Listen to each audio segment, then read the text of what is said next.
Paul a pu entraîner les jeunes après lui et en faire des apôtres, parce que lui-même faisait le travail. Lui-même vivait la vie crucifiée de Christ. Lui-même, il vivait la mort de Christ. Timothée, Éraste, Épaphrodite, Tychique, Trophime, tous ces gars-là, excusez-moi, ils partageaient la vie de Paul. Ils marchaient de ville en ville, de village en village. Ils couchaient sous la belle étoile, souvent, sous le gel. Ils étaient brûlés par le soleil. Ils étaient quelquefois lapidés dans les villages. Ils entendaient tous les discours de Paul. En marchant, Paul parlait de telle et telle expérience qu'il avait faite de Christ, ou bien d'un problème qu'il avait eu avec tel et tel juif à Antioche, n'est-ce pas? Et ils étaient enrichis à tout instant par leur contact avec l'apôtre Paul. Au bout d'un an ou deux avec l'apôtre Paul, ils savaient à peu près tout sur Paul. Et y inclut peut-être ses faiblesses. Ils avaient passé des nuits blanches avec Paul, à lutter, à prier. Ils avaient partagé les souffrances, les persécutions de Paul. Ils avaient entendu tous les discours, l'évangélisation de Paul, la manière dont il raisonnait avec les Athéniens, avec les universitaires, ou bien avec les rabbins, ou bien avec le petit boulanger qu'il accueillait dans sa maison, n'est-ce pas? Ils ont vu Paul en train d'acheter une laitue sur le marché et évangéliser le marchand de laitue, n'est-ce pas, sa petite barbiche agité, et Paul, ses yeux de flamme, disant, mais c'est incroyable, vous n'avez pas d'idée, mais bien, venez souper avec nous dans notre petit logement, on vous dira 1000 choses. Et puis il passe toute la nuit, le petit logement de Paul est rempli de personnes, il y a là 2 petites lampes à l'huile, on voit à peine les visages, et Paul est là, il sort de son trésor des passages de l'Ancien Testament, il explique le Messie, on l'attendait depuis des siècles, depuis des milléniums, et il est venu, il parlait de la grâce de Dieu, la beauté de Dieu, exprimée surtout dans la personne de Jésus-Christ, et les hommes ont mis tout cela sur la croix, ils ont prenait des pines, ils ont craché dessus, mais dans le cœur déchiré de Jésus sur la croix, nous voyons tout l'amour de Dieu déversé pour l'humanité. Il leur disait, vous ne pouvez pas accepter ce Dieu. Oh, vous savez, ces jeunes qui accompagnaient l'apôtre Paul, ils vivaient un peu Jésus-Christ sur la terre. Lorsque Paul arrivait dans une ville avec son équipe, c'était Jésus-Christ qui arrivait. L'Esprit de Christ remplissait tous les membres de l'équipe. L'équipe arrivait dans la ville, cherchait peut-être un logement, commençait à évangéliser sur la place, chantait peut-être, et puis attirer la foule. Partout, il parlait de Christ, du vrai Dieu. Et la ville était secouée. Mais ce qui étonnait les gens, incontestablement, c'était la qualité de vie spirituelle chez ces hommes, et surtout le rapport qui existait entre eux. Vous savez, si vous preniez n'importe quels hommes de Lausanne ce soir, 3 hommes, et vous les mettiez ensemble, et vous les faisiez passer par toutes les misères que l'apôtre Paul a connues, avant demain matin, il y aurait des explosions de colère, il y aurait peut-être des crachats et des heurts et des coups. Mais ce qui étonnait tout le monde en voyant cette équipe, c'était l'unité fantastique et le rayonnement sur leur visage. Tout le monde savait, comme Nebuchadnezzar savait, quand il voyait Shadrach, Meshach et Abednego dans le feu, il savait qu'il y avait aussi un autre avec eux. Et les gens qui voyaient l'équipe de Paul, qui côtoyaient l'équipe de Paul, qui venaient souper avec l'équipe de Paul jusqu'à 2 heures du matin pour écouter parler de Christ, ils rencontraient Dieu, ils rencontraient le Christ. Et lorsqu'il y a un ministère semblable sur la terre, il n'y a jamais une carence de jeunes gens prêts à faire n'importe quoi pour le Christ. La jeunesse a besoin d'abord d'une vision qui les accapare, qui l'accapare. Une vision réelle, une vision valable, la vision d'une vie qui vaut la peine d'être vécue, même si elle est difficile, même si elle est impossible. Si vous ne donnez pas à vos jeunes cette vision, et vous ne pouvez pas la donner si vous ne l'avez pas vous-même, et si vous ne la vivez pas vous-même, si vous donnez cette vision à vos jeunes, vous trouverez que même si vos jeunes la rejettent, d'autres jeunes l'accepteront. Vous ne manquerez pas de jeunes tant que vous avez une vision semblable. Deuxièmement, la jeunesse a besoin de danger, surtout les garçons. Parce que c'est par l'homme surtout que Dieu compte évangéliser le monde. Et moi, je cherche des évangélistes, des apôtres de Christ, des envoyés de Christ qui défrichent un nouveau chemin, qui aillent n'importe où jusqu'au bout de l'enfer pour apporter Christ et jeter le nom de Christ à la face du diable. Je ne dis pas que la femme ne soit pas infiniment précieuse dans l'œuvre de Dieu, mais la femme aussi a besoin d'un certain danger. Actuellement, alors que je parle, ma fille de 21 ans, elle est au Liban, elle a opté d'aller cette année pendant un an avec une équipe OM dans le monde arabe pour évangéliser les Arabes au Moyen-Orient. Quand elle m'a dit ça, vous savez, en tant que papa, je tremblais, mais je n'ai pas osé dire non. Elle avait d'abord demandé d'aller en Turquie, mais l'homme à qui elle s'est adressée, enfin, c'est toujours dans le cadre d'OM, elle a commencé avec OM l'année dernière, et fait sa deuxième année avec OM, je ne sais pas ce qu'elle fera par la suite. Elle a accepté cela comme une formation. L'année dernière, elle a demandé d'aller en Turquie, et le leader de l'œuvre en Turquie lui a posé simplement une question. Est-ce que tu es prête à passer 6 mois dans une prison turque avant d'aller plus loin? Elle a réfléchi un petit moment. Elle a dit l'année dernière, non, je ne suis pas encore prête pour cela. Elle a dit honnêtement. Elle a passé cette année en France. D'ailleurs, son équipe a vu 40 conversions. Maintenant, cette année, elle est allée dans le monde arabe. Ce n'est pas encore la Turquie. Ce sera peut-être encore pire à la fin, je n'en sais rien. Mais pourquoi est-ce qu'elle y est allée? Pourquoi est-ce qu'il y a tellement de jeunes filles qui acceptent de partir avec des équipes OM dans des endroits comme ça, vont sur le bateau en Inde et au Népal? Pourquoi? Je ne sais pas. Moi, je tremble. Je me dis, mais c'est pas la place d'une fille, c'est pas le rôle d'une fille de faire un travail comme ça. Mais quand même, l'appel du Christ en face du danger semble amorcer les filles aussi bien que les garçons. Il y a des choses que les filles ne peuvent pas faire, que seuls les garçons peuvent faire, mais c'est fantastique ce qu'une fille peut accepter de faire pour Jésus-Christ. Et je connais la vie d'une multitude de ces jeunes, non seulement des jeunes qui sont avec OM, qui ont été avec OM, mais j'ai vu en quelques mois souvent un mûrissement de la vie spirituelle fantastique. J'ai vu des jeunes, souvent à peine convertis, tout juste convertis, au bout d'1 an ou 2, devenir de véritables hommes de Dieu, avec une sagesse remarquable.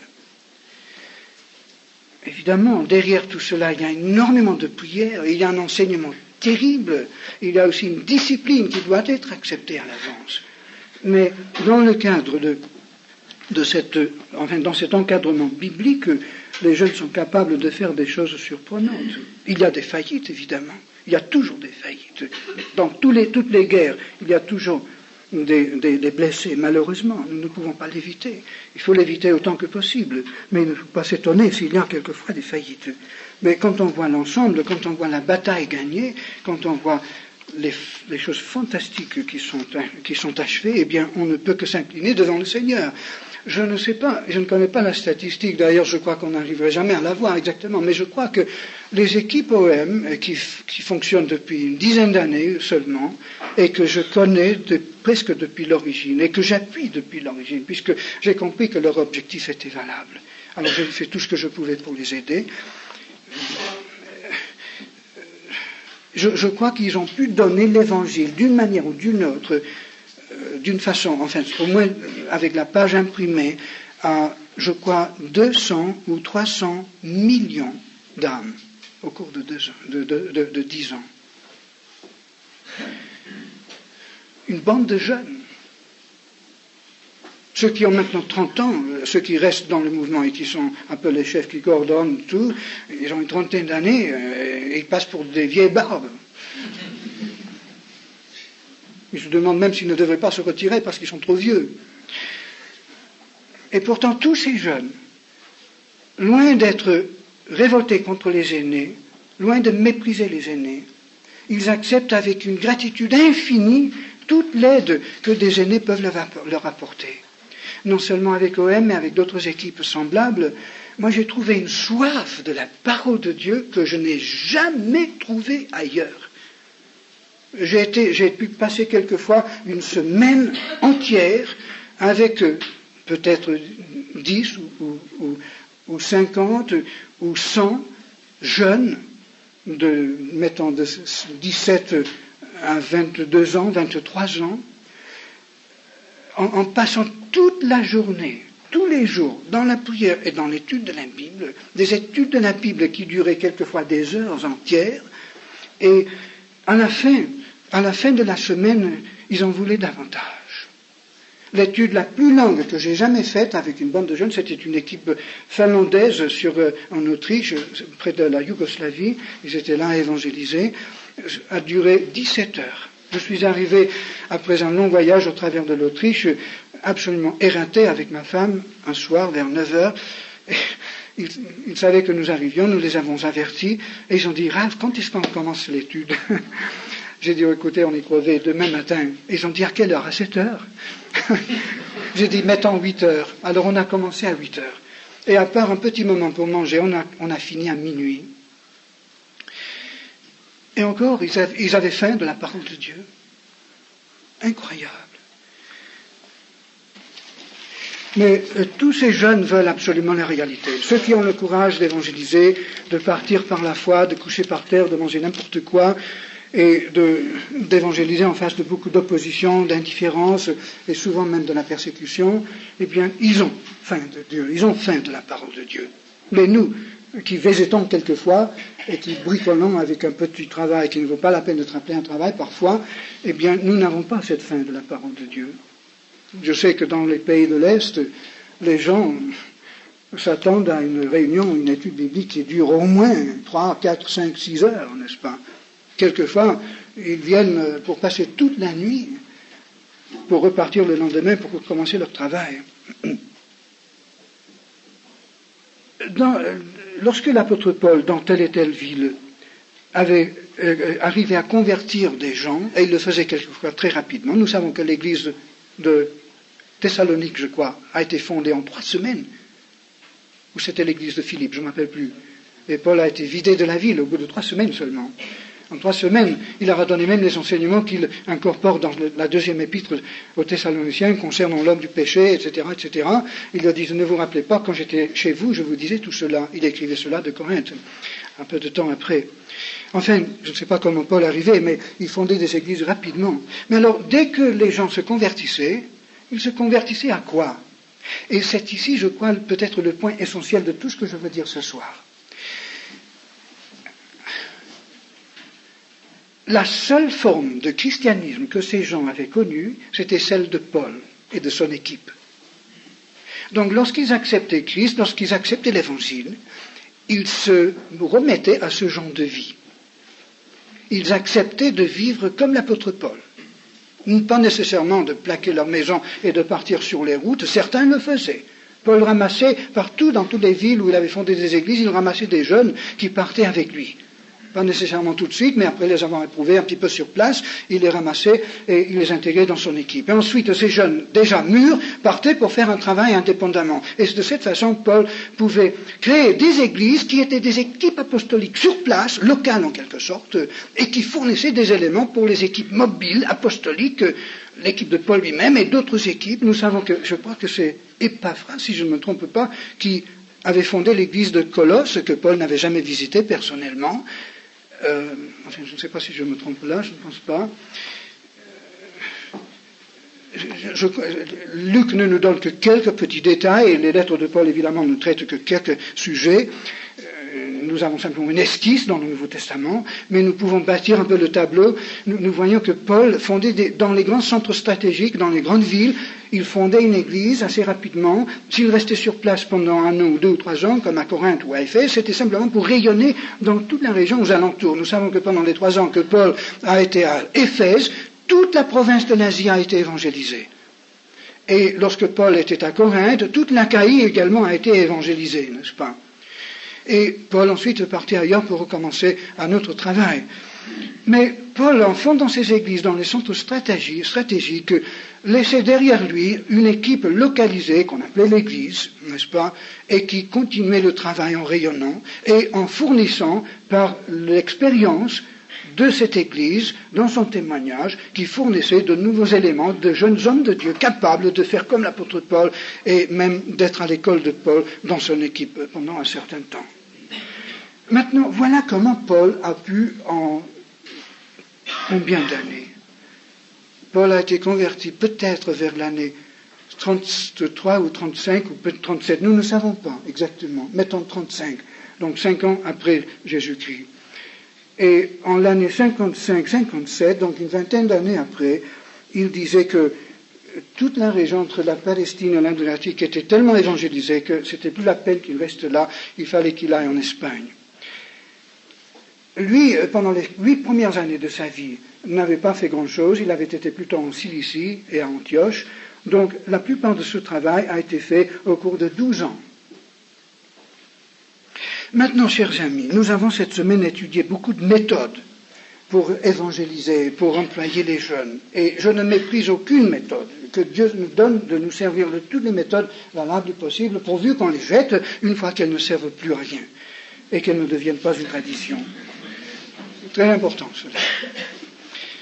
Sinon, on retombe dans l'idolâtrie.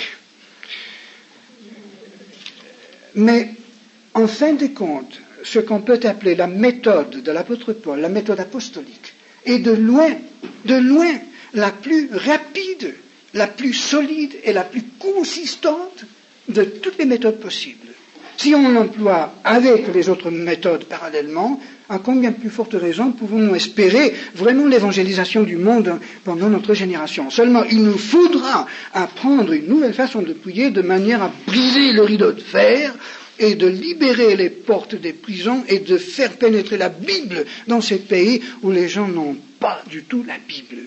D'ailleurs, je crois qu'ici en Occident, nous devrions surtout préparer une littérature chrétienne en russe, dans toutes les langues slaves, en chinois et dans peut-être tous les dialectes chinois, en arabe, et prier Dieu qu'il ouvre les frontières, ne serait-ce que pour 1 an ou 2, pour qu'on puisse inonder ces pays de littérature biblique. Et pourtant, qu'est-ce que nous faisons réellement? Quelle est notre vision? On voit Lausanne. On voit les drogués de Lausanne, oui d'accord, il faut s'en occuper. Mais si notre vision ne va pas jusqu'aux extrémités de la terre, moi je crois que nous manquons à notre objectif.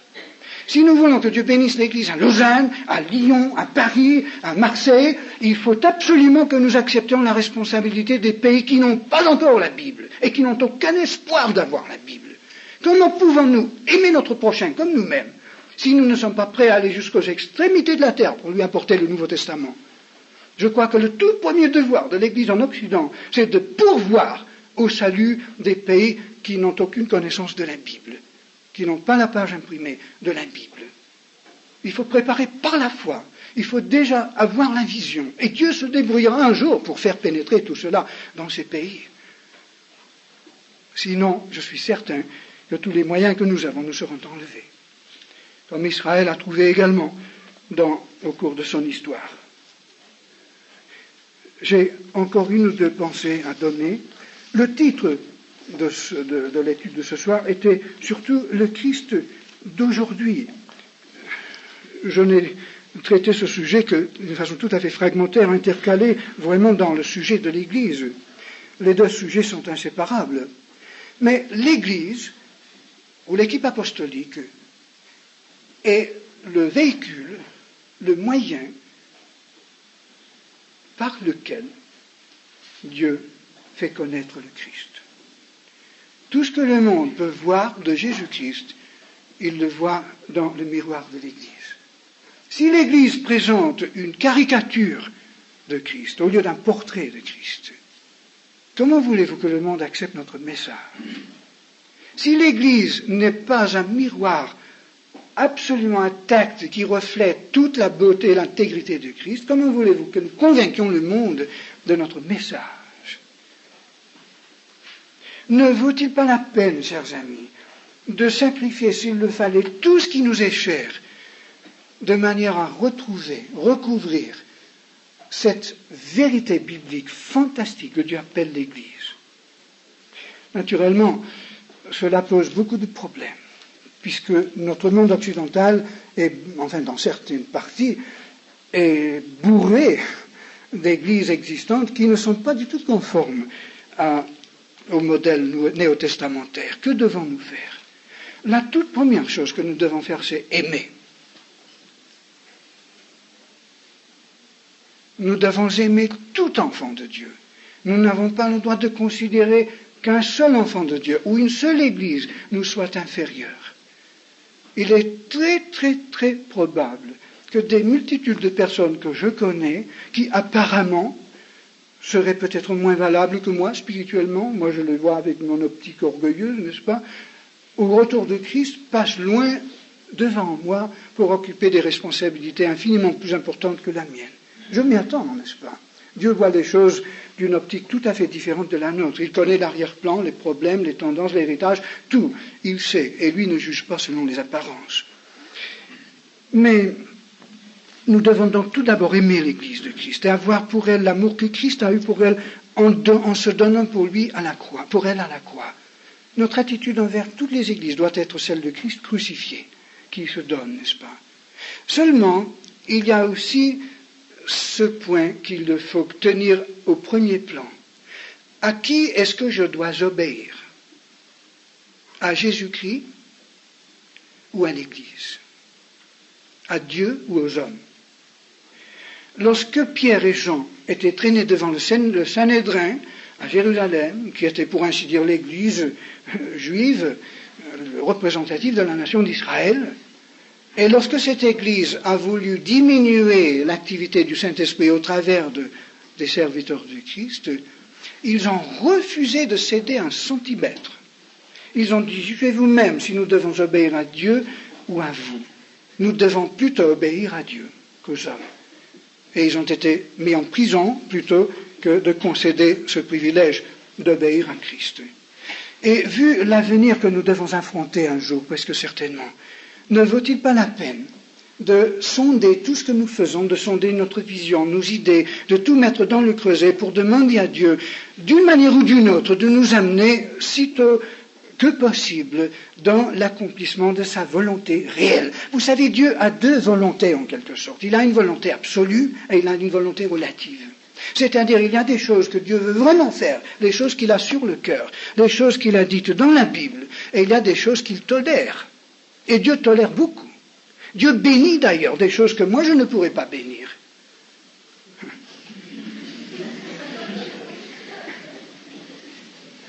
Actuellement, nous voyons ce renouveau dans l'Église catholique. Comment un homme ou des femmes, il y en a beaucoup dans l'Église catholique, qui ont découvert le Christ. Alléluia, c'est formidable, ils ont découvert la Bible, c'est merveilleux. Ce sont des frères en Christ, il faut les aimer. Mais comment peuvent-ils en même temps avoir des notions bizarres un petit peu sur certaines conceptions doctrinales que nous ne pouvons pas assimiler, nous ne pouvons pas accepter, puisque la Bible les condamne? Je ne sais pas comment Dieu peut les bénir, mais il les bénit quand même, n'est-ce pas?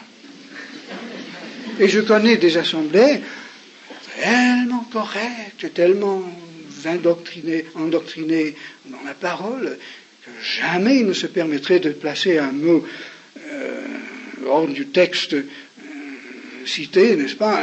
Enfin, absolument impeccable du point de vue doctrine, en quelque sorte, mais que Dieu ne bénit pas. C'est curieux. Mais de toute façon, ce que nous devons faire, c'est chercher à avoir la doctrine, la forme et le modèle et la parole de Dieu intégrale et en même temps la bénédiction de Dieu. Il faut l'esprit et la parole. Les deux choses sont inséparables, indissociables. D'ailleurs, ici en Occident, nous voyons des églises qui surtout mettent l'accent sur la parole et qui sont souvent mortes, et nous voyons d'autres églises qui mettent surtout l'accent sur l'esprit et qui ne veulent presque rien savoir de la parole et qui partent à la dérive, n'est-ce pas? Eh bien, que Dieu nous donne l'équilibre. Il faut l'Esprit de Dieu dans sa plénitude et la parole de Dieu dans sa plénitude. La parole de Dieu, c'est la voix de l'Esprit. Si l'Esprit veut agir au milieu de nous, il agira par la parole de Dieu. Et il ne fera jamais contre ce qu'il a écrit dans la Bible. L'apôtre Jean, dans sa première épître, dit que ce que nous avons vu et entendu, nous vous le disons. Un témoin ne peut dire que ce qu'il a vu et entendu. Si vous devez comparaître devant un tribunal en tant que témoin pour raconter ce que vous avez vu sur un accident qui s'est passé dans les rues de Lausanne ce soir, eh bien, le juge et le juré et les hommes de loi qui sont là ne s'intéresseront qu'à une chose, ce que vous avez vu et entendu. Si vous apportez des opinions personnelles ou des interprétations ou un jugement, cela ne les intéresse absolument pas. D'ailleurs, ce n'est pas admis dans la cour de la loi. Et le juge veut savoir tout simplement ce que vous avez vu et entendu. Et dans notre témoignage, dans notre évangélisation, nous ne pouvons dire que ce que nous avons vu et entendu de Jésus-Christ. C'est-à-dire notre connaissance personnelle de Christ est réellement la seule chose que nous pouvons dire au monde. Si notre connaissance de Christ est diminuée, eh bien tout notre message est dilué et inefficace, n'est-ce pas? C'est dans la mesure où chacun de nous connaît Christ personnellement que notre message porte. Et le monde sait que c'est de cela qu'il a besoin. Et quand il y a 2, 3, 4, 36 personnes qui ont la vision de Christ comme Paul, et qui sont remplies du Saint-Esprit, et qui marchent selon les principes que Christ nous a donnés dans le Nouveau Testament, et qui sont soudés ensemble comme un seul homme, comme l'épître de Paul, et comme les hommes de David, à l'époque de sa détresse, eh bien, le monde est convaincu par ce témoignage. Et Jésus-Christ dit, il dit, si vous vous aimez les uns les autres comme moi je vous aimais, comme moi je vous aimais, être crucifiés l'un pour l'autre s'il le faut, eh bien Jésus-Christ, le monde connaîtra que vous êtes mes disciples. Vous savez, le Christ a promis sa présence dans 3 circonstances. Premièrement, nous avons vu dans Matthieu 18, à condition que nous soyons soudés ensemble en lui, intégrés ensemble en lui, pour former une cellule. Là, il garantit sa présence. Deuxièmement, dans Matthieu 28, il dit, allez, faites des disciples de toutes les nations, et je suis avec vous jusqu'à la fin du siècle. Nous sortons si facilement, n'est-ce pas, les phrases de la Bible de leur contexte. Jésus garantit sa présence au milieu de ses apôtres s'ils évangélisent les extrémités de la terre, s'ils obéissent à son commandement d'apporter le salut, la connaissance du salut, à tous ceux pour lesquels Christ est mort. Mais est-ce que nous pouvons compter sur la présence de Christ dans l'Église, dans l'équipe, au milieu de nous, si nous ne sommes pas en train d'apporter l'évangile de Christ aux nations qui ne l'ont pas? Et troisièmement, dans Jean 14, le Christ dit que il a dit ceci quelques heures avant sa mort, quelques heures avant ses tortures, son humiliation, l'enfer qu'il allait passer, la trahison par son ami Judas, son abandon par les disciples eux-mêmes, et finalement par Dieu. Je crois que presque tout son discours dans Jean 14, 15, 16, je crois qu'il avait les larmes aux yeux la plupart du temps.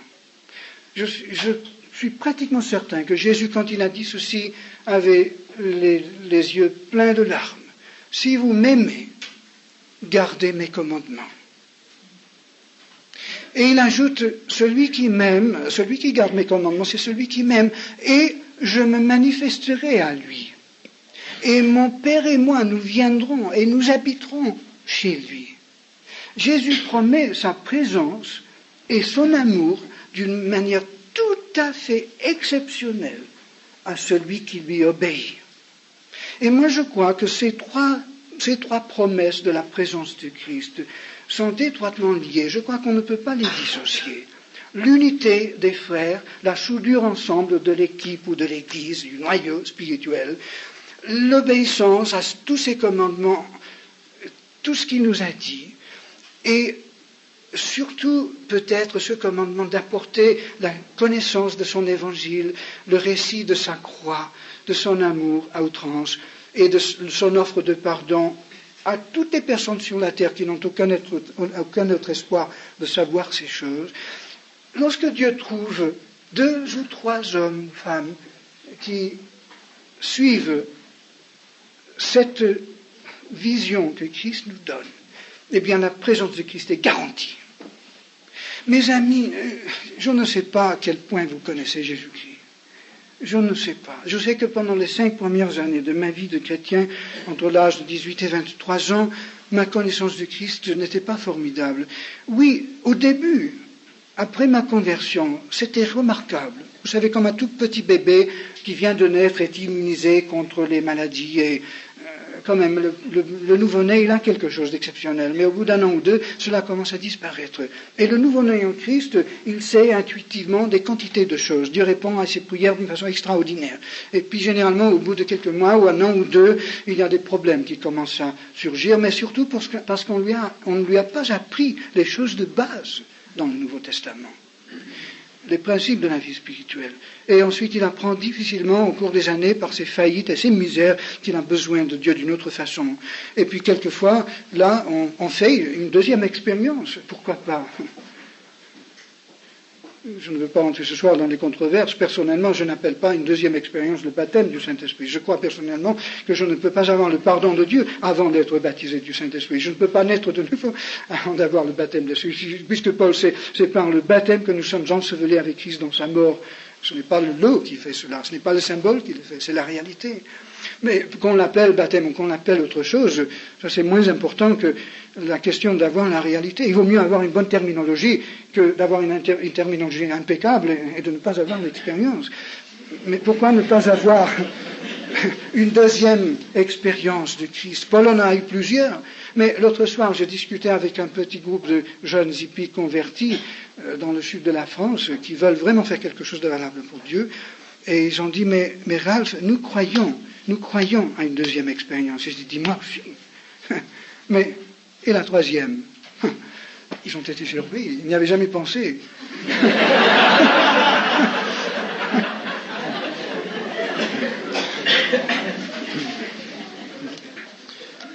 Dieu est infini, et la connaissance de Dieu est infinie. Nous pouvons aller jusqu'à l'infini dans la connaissance de Dieu. Je crois que jamais l'homme n'a vécu sur la terre qui est arrivé, j'allais dire, au bout de la connaissance de Dieu. La plupart des hommes qui n'ont jamais vécu, comme l'apôtre Paul, se sentaient encore sur le seuil de cette expérience. Écoutez Paul, en prison, quand il écrivait aux Philippiens, en prison, après 2 ans et demi probablement de prison, d'abord à Césarée et ensuite à Rome, il écrivait à cette église chérie de Philippe. Paul, il avait déjà évangélisé toute l'Asie mineure et les Balkans. Il avait fondé des réseaux d'églises. Il avait écrit des lettres inspirées. Paul avait souffert toutes les choses imaginables. Il avait été lapidé, presque tué beaucoup de fois. Il avait été en pleine tempête, accroché à un plancher, à une planche au milieu de l'océan pendant 24 heures. Il nous raconte dans les épîtres aux Corinthiens un peu de ses souffrances, pour faire honte aux Corinthiens et pour fermer la bouche de ceux qui contestaient. Il disait qu'il était fou de le dire, mais il l'a dit quand même, heureusement, parce que nous pouvons savoir beaucoup sur l'apôtre Paul. C'est précieux. Mais après tout cela, Paul dit dans le chapitre 3, « Frère, je ne considère pas encore que j'ai atteint ce que je cherche. » Et il disait qu'il visait la connaissance de Christ, mais aussi il essayait d'atteindre la résurrection entre les morts. Qu'est-ce qu'il voulait dire? Est-ce qu'il n'était pas sûr de ressusciter? Dans 1 Corinthiens 15, il dit affirmativement que tous nous serons changés en un clin d'œil au retour de Christ. Il n'y a aucun doute à ce sujet. Paul nous enseigne d'une façon très nette, très claire, que nous allons tous ressusciter, tous les enfants de Dieu, au retour du Seigneur. Mais qu'est-ce qu'il voulait dire? Moi, je crois que Paul espérait encore sur cette terre, dans ce corps mortel, ce vase de terre périssable, non racheté encore. Il sera racheté au retour de Christ. Ce sera le jour de l'adoption, le rachat du corps. Il espérait encore sur cette terre, dans ce corps, atteindre une connaissance de Christ qui le permettrait de vivre comme s'il était déjà ressuscité. Je crois que c'était là la vision de Paul. Mes amis, si on a goûté pendant une demi-seconde la vision de la face de Christ, on est prêt à faire n'importe quel sacrifice, à souffrir n'importe quoi, à faire n'importe quoi, pourvu que Dieu continue à révéler la face de Christ. Sur cette petite planète, nous qui sommes faits à l'image de Dieu, hommes et femmes, nous savons que la seule chose qui compte dans cette vie, c'est l'amour. L'homme qui n'aime pas et qui n'est pas aimé, et qui n'a aucun espoir d'aimer ou d'être aimé, se suicide. La vie n'a plus de signification.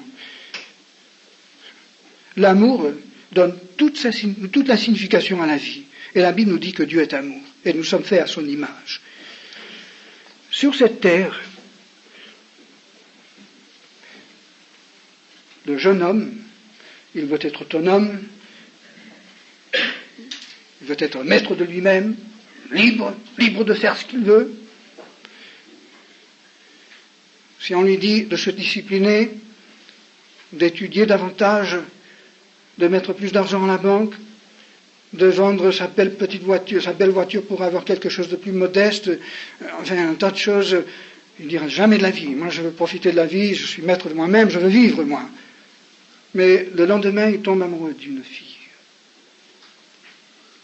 Il commence à mettre son argent à la banque, il commence à faire toutes sortes de sacrifices, il se discipline, il vise l'avenir, il cherche à avoir une meilleure situation. Enfin, il accepte n'importe quelle discipline. Pourquoi ? Parce qu'il est tombé amoureux d'une jeune fille. Il a maintenant un objectif dans la vie tout autre. Nous sommes faits à l'image de Dieu. Tout amour terrestre, évidemment, est éphémère et une déception, hélas. Mais tout cela est fait et nous est donné pour que nous ayons une conception de la connaissance de Dieu. Comme j'ai dit plusieurs fois, je le dis avec beaucoup de réticence, et je n'aime pas le dire. Lorsque je cherchais Dieu vraiment de tout mon cœur, encore jeune homme, après avoir commencé cette discipline de donner à Dieu la dîme de mon temps tous les jours, de rencontrer Dieu matin, midi et soir, de lire toute la Bible chaque année, etc.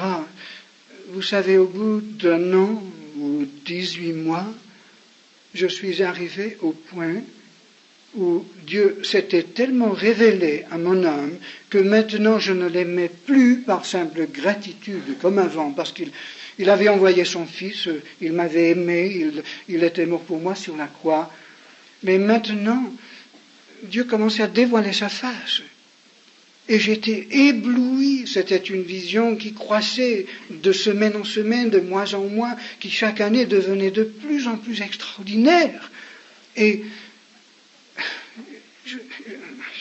je ne peux pas le dire autrement, je suis tombé amoureux de Dieu.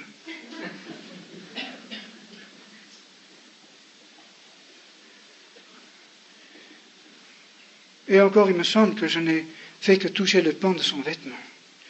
Mais, mes chers amis, je sais que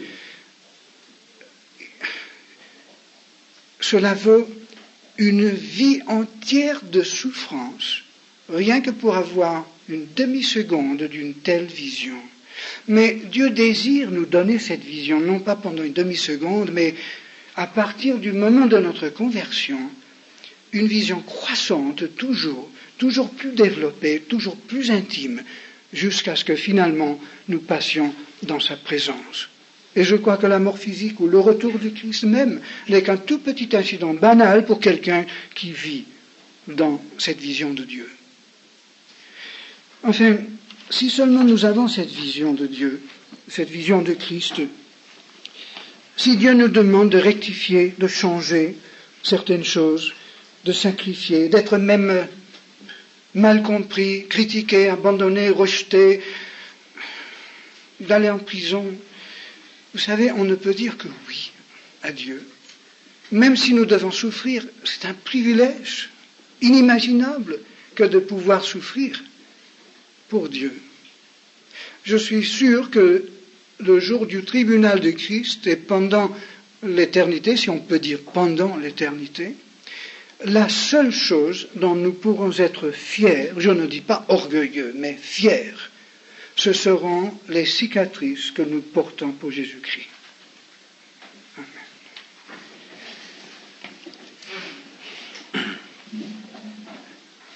Si vous étiez à ma place, qu'est-ce que vous direz? J'ai simplement une parole à dire et un mot de prière. Afin de connaître Christ et la puissance de sa résurrection et la communion de ses souffrances, en devenant conforme à lui dans sa mort pour parvenir, si je peux, à la résurrection d'entre les morts. Seigneur, ce soir, nous avons pu voir une petite image à ce que tu peux faire à travers un homme qui est prêt à laisser tout pour te suivre. Et Seigneur, notre désir ce soir, avec notre cher frère, c'est de remettre tout entre tes mains. Seigneur, travaille nos cœurs, pas simplement pendant ces quelques minutes, mais nous prions qu'il y aura des décisions prises cette nuit et ces jours qui viennent qui peuvent bouleverser nos propres vies, qui peuvent bouleverser nos œuvres, nos connaissances, nos familles, qui peuvent bouleverser tout ce monde. Seigneur, tu es le même hier, aujourd'hui, éternellement. Nous prions, Seigneur, que nous puissions être comme les Grecs autrefois, en disant chaque matin, nous voulions voir Jésus. Merci encore pour ce message de ce soir et nous prions de graver ces paroles dans nos cœurs et que nous puissions jamais dire que nous sommes le même. Merci encore pour ta fidélité. Au nom de Jésus, nous prions.